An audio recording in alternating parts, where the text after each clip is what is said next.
This segment is sponsored by Strategic Wealth Designers.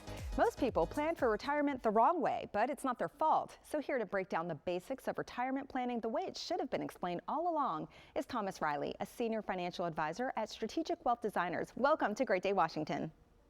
Thank you so much for having me. Of course. Well, when it comes to retirement planning, where is the traditional advice and planning falling short? Yeah, I would say the traditional advice and planning has fallen short on, really knowing that you have to sit down and kind of formulate a plan, meaning that retirement planning isn't rocket science, but being able to sit down and look at what your expenses are, have a vision for what you want retirement to look like, what age you want to actually retire at. So I would say, as far as all the complex things, you can do 401k matches. You can also, put things in Roth IRAs, but really just sitting down and thinking about what you want retirement to look like for yourself, I would say is actually the number one thing that people don't really ask themselves. Makes sense. And Thomas, would you say the rules of retirement have changed a little bit in the last couple decades?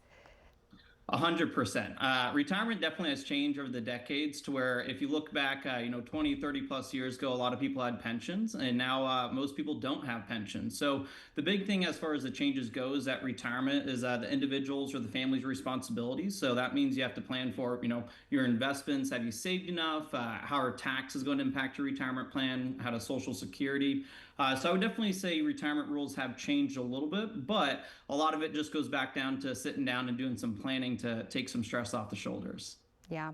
What about red flags that someone's retirement plan might not be as solid as they hoped? Yes, red flags can be a big thing inside a retirement plan. A couple different red flags can be one, just not knowing what your expenses are. There can be a huge difference between spending, $5,000 a month or 10,000. So knowing your expenses. And then another big red flag for a lot of retirees is just carrying too much risk as they're getting closer into retirement. Most people are going to be living off their retirement funds for the next 20, 30 plus years. And if you do have a big market downturn, it can definitely set back some goals. So, knowing a budget and making sure that risk lines up with where you want it to be at would be two things I would focus on. A lot to think about and a lot to consider. Thomas, do you offer classes or workshops to help people figure it all out? Yes. So we teach a class called Retirement Planning University across the country at many different universities. I personally teach at Georgetown and George Mason a couple times each month. So if you need a little bit extra education, don't be shy. Come on out. It's a 2-night workshop, and I promise you'll get your money's worth out of it, and it can get some fun as well. Have some fun. Sounds great. Thank you, Thomas. Thank you. For more in-depth retirement education, visit retirementplanninguniversity.com to sign up for classes happening in the DMV every month.